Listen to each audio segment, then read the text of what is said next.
بسم اللہ الرحمن الرحیم۔ ہم لوگ ان دنوں بہت پریشان تھے۔ بات یہ تھی کہ مالک مکان نے ہمیں گھر خالی کرنے کا نوٹس دے دیا تھا۔ میرے والد سرکاری ملازم تھے، بس تنخواہ اتنی تھی کہ گزار اوقات ہو جاتی تھی۔ میں ابھی زیر تعلیم تھا، مجھ سے چھوٹی دو بہنیں تھیں، وہ بھی اسکول میں پڑھ رہی تھی، لہٰذا آمدنی کا کوئی دوسرا وسیلہ نہیں تھا۔ ایسے میں اپنا گھر بنانا تو دور کی بات تھی، کوئی معقول گھر کرائے پر بھی نہیں لے سکتے تھے۔ موجودہ گھر ہمارے پاس گزشتہ 15 برس سے تھا۔ مالک مکان وقفے وقفے سے کرایہ بڑھا رہا تھا، مگر اسے بھی اندازہ تھا کہ ابا کی تنخواہ کتنی ہے۔ پھر ہمارے آپس میں تعلقات بھی تھے، اس بنا پر بھی مالک مکان لحاظ کرتا تھا، مگر کب تک؟ آخر سے یہی ترکیب سوچی کہ مکان خالی کروا کر اس میں کچھ رد و بدل کر کے نئے کرایہ داروں کو زیادہ کرائے پر دے دے۔ دوسرا فائدہ اسے یہ تھا کہ ایڈوانس کی معقول رقم مل جاتی، ہم سے تو اس نے کوئی رقم نہیں لی تھی۔ ابا کو بھی احساس ہو گیا تھا کہ مالک مکان کیا چاہتا ہے۔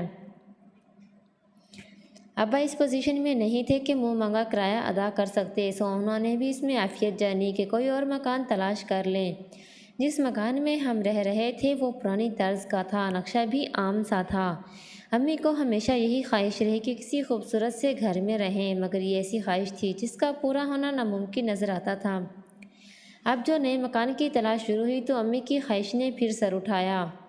مجھے بڑا دکھ ہوتا تھا کہ میری امی صبح سے شام تک ہم لوگوں کی خدمت کرتی رہتی ہیں، کبھی اچھا پہنا نہ اچھا کھایا، چھوٹی چھوٹی ناسودہ خواہشوں کے جال میں جکڑی رہیں۔ وہ اس پرانی طرز کے گھر کو بھی سجاتی سنوارتی رہتی تھی۔ آنگن کچا تھا، مگر اماں نے پانی چھڑک چھڑک کر سیمنٹ جیسا بنا دیا تھا۔ دیواروں کے ساتھ ساتھ گلاب موتیے کے پودے اور دیواروں پر چہکتی چڑھی ہوئی تھی۔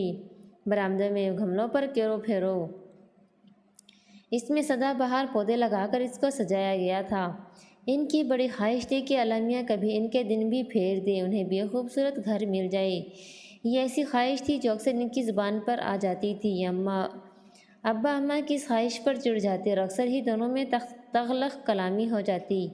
اب مالک مکان نے جب مکان خالی کروانے کا تہیہ کر ہی لیا تو ناچار ابو کو نیا گھر ڈھونڈنا پڑا۔ ابا چاہتے تھے کہ گھر ایسی جگہ ہو جہاں سے میرا کالج اور بہنوں کا اسکول نزدیک پڑے، بس اسٹاپ بھی دور نہ ہو، مارکیٹ بھی قریب ہو، آبادی بھی اچھی ہو۔ یہ تمام خوبیاں کرائے کے مکان میں نہیں ہو سکتی تھی۔ میں ابا کے ساتھ صبح و شام گھر دیکھنے جاتا تھا۔ جب کبھی میں نکلنے لگتا امی آہستہ سے کہتی گھر اچھا بنا ہوا ہو۔ میں اس بات میں سر ہلاتا اور دل میں ٹھان لیتا کہ جلد سے جلد پڑھ لکھ کر جو کام کروں گا وہ یہ ہوگا کہ ایک اچھا سا گھر بناؤں گا، ایسا گھر جو امی کی امنگوں پر پورا اترے۔ ابا تو یہ کام زندگی بھر نہیں کر سکیں گے۔ بد نصیبی سے ہم جہاں کہیں بھی گھر دیکھنے گئے، اگر گھر ابا کی خواہشوں کے مطابق ہو تو کرایہ اتنا زیادہ ہوتا ہے کہ ابا افورڈ نہیں کر سکتے تھے۔ اگر کرایہ کم ہوتا تو مرغی کے دڑبے جیسا فلیٹ یا مکان ملتا، ایسا خراب کہ جس میں رہنے کا تصور بھی نہ کیا جا سکے۔ جس دوران ہم گھر ڈھونڈ رہے تھے ابا کی ملاقات ایک شخص سے ہو گئی جو ایک اسٹیٹ ایجنسی کا مالک تھا۔ اس کے پاس اس نے بتایا کہ کئی مناسب گھر مناسب کرائے پر موجود ہیں۔ ایک گھر کی تو اس نے اتنی تعریف کی کہ وہ بہت خوبصورت اور بالکل نیا مکان ہے۔ جن لوگوں نے وہ گھر بنوایا تھا وہ امریکہ چلے گئے ہیں اور ہدایت کر گئے ہیں بے شک کرایہ زیادہ نہ لینا، مگر ایسے لوگوں کو دینا جو گھر رکھنا جانتے ہوں۔ وہ تو چوکیدار رکھ کر جا رہے تھے، مگر میں نے مشورہ دیا کہ چوکیدار بھی گھر کی حفاظت نہیں کر سکے گا۔ آج کل چوکیدار چارپائیاں توڑتے رہتے ہیں اور گھر غفلت کی نظر ہو جاتا ہے۔ بچے شیشے توڑ دیتے ہیں، دیواروں سے کود کر پھول پودے اجاڑ دیتے ہیں۔ اس نے مزید بتایا کہ گھر بہت اچھا ہے، بس آبادی سے ذرا دور ہے۔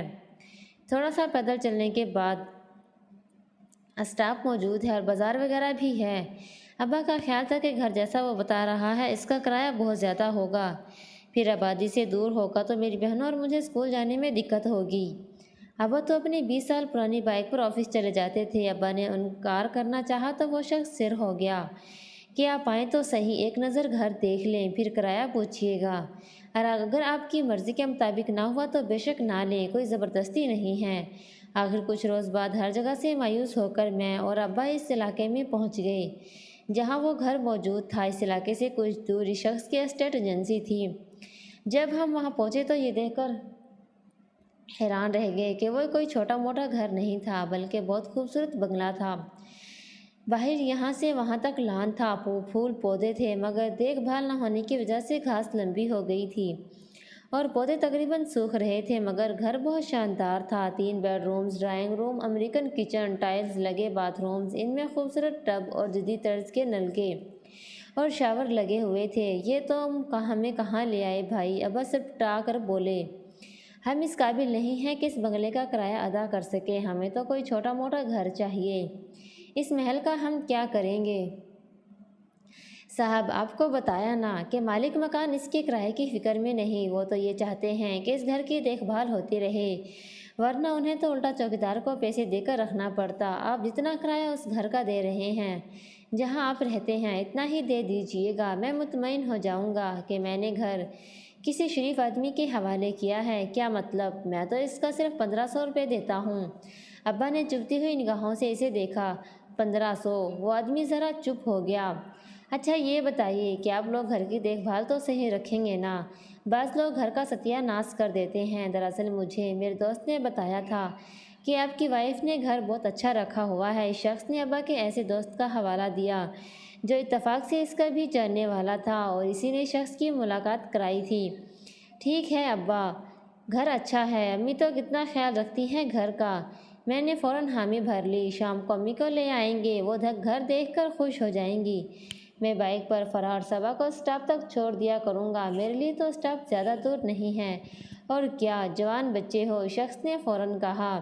ابا سوچ میں پڑ گئے، اس کے سوا چارہ بھی نہیں تھا اور کوئی دوسرا گھر بھی دستیاب نہیں تھا، تو کرایہ بہت تھا۔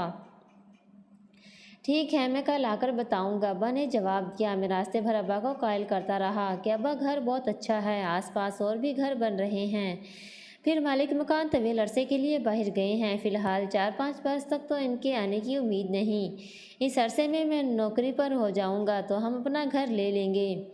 دراصل میں چاہتا تھا کہ امی خوش ہو جائیں۔ گھر پہنچ کر سب سے پہلے امی کو خوشخبری سنائی۔ امی تو ایک دم پرجوش ہو گئی۔ اندھیرا نہ ہو جاتا تو میں ابھی چلی جاتی، وہ خوش ہو کر بولی۔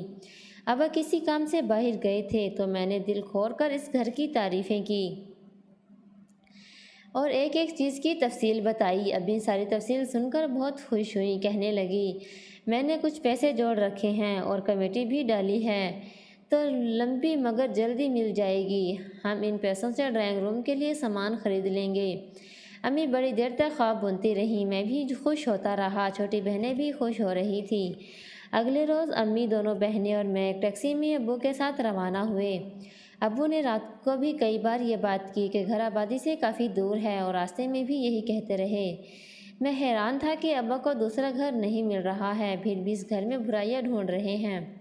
بہرحال ہم جب وہاں پہنچے تو امی کی بانچیں کھل گئی، بہنیں بھی بہت خوش ہوئی۔ ایک بہن بولی ہائے یہاں پڑھنے میں کتنا مزہ آئے گا، دوسری بولی شام کو بیڈمنٹن بھی کھیلیں گے۔ امی تو بار بار اندر باہر کا چکر لگا رہی تھی، انہیں یقین نہیں آ رہا تھا کہ اتنا خوبصورت گھر ان کو مل جائے گا۔ وہ بولی ایسا گھر تو جنگل میں بھی ہو تو ہم بخوشی رہ سکتی ہوں۔ پھر ان کی نگاہ ساتھ والے پلاٹ پر پڑی، وہاں بھی ایک نامکمل گھر موجود تھا۔ یہ بھی بن رہا ہے، شاید خدا کرے اچھے پڑوسی ہوں۔ ہم بڑی دیر تک وہاں رہے۔ ابا نے جب سب کو راضی برضا دیکھا تو واپسی پر اسٹیٹ ایجنسی والے سے بات طے کر کے آ گئے۔ کچھ دن بعد ہم لوگ اس نئے گھر میں شفٹ ہو گئے۔ امی اور بہنوں نے مل کر گھر کی صفائی کی اور ہفتے بھر میں ہم لوگوں نے نیا گھر سیٹ کر لیا۔ جس دن ساری سیٹنگ مکمل ہو گئی گھر دمکنے لگا۔ معمولی سے سامان کے باوجود گھر بہت اچھا لگ رہا تھا۔ بہنیں کچن میں بڑا دل لگا کر کام کرتی، میں ٹب میں پانی بھر بھر کے نہاتا اور امی سارا دن ہاتھ کی کینچی سے انہیں باغبانی کا بہت زیادہ شوق تھا۔ غرض گھر بہت جلد نکھر گیا۔ ہم نے ابھی تک نہ آس پاس کی آبادی کو بغور دیکھا تھا، نہ وہاں رہنے والوں کے بارے میں جاننا چاہا۔ ہم سب بہت مطمئن اور خوش تھے۔ وہ پہلا واقعہ تھا جب سب سے چھوٹی بہن باتھ روم میں نہا رہی تھی۔ اس کے جسم پر اور منہ پر صابن لگا ہوا تھا کہ پانی چلا گیا۔ اس نے دروازے سے امی کو آواز دی، امی دوڑتی ہوئی گئی۔ انہوں نے کہا کہیں سے کوئی والو بند ہو گیا ہوگا، ورنہ پانی تو ہر نلکے سے آ رہا ہے۔ امی نے اسے الٹی بالٹی میں پانی بھر کر دیا۔ وہ نہا کر نکلی تو امی نے باتھ روم کے نلکوں کا جائزہ لیا۔ جو ہی نلکا کھولا پانی بڑی تیزی سے آنے لگا۔ امی نے بہن کو ڈانٹا کہ اسے صحیح طرح سے نلکا کھولنا نہیں آیا۔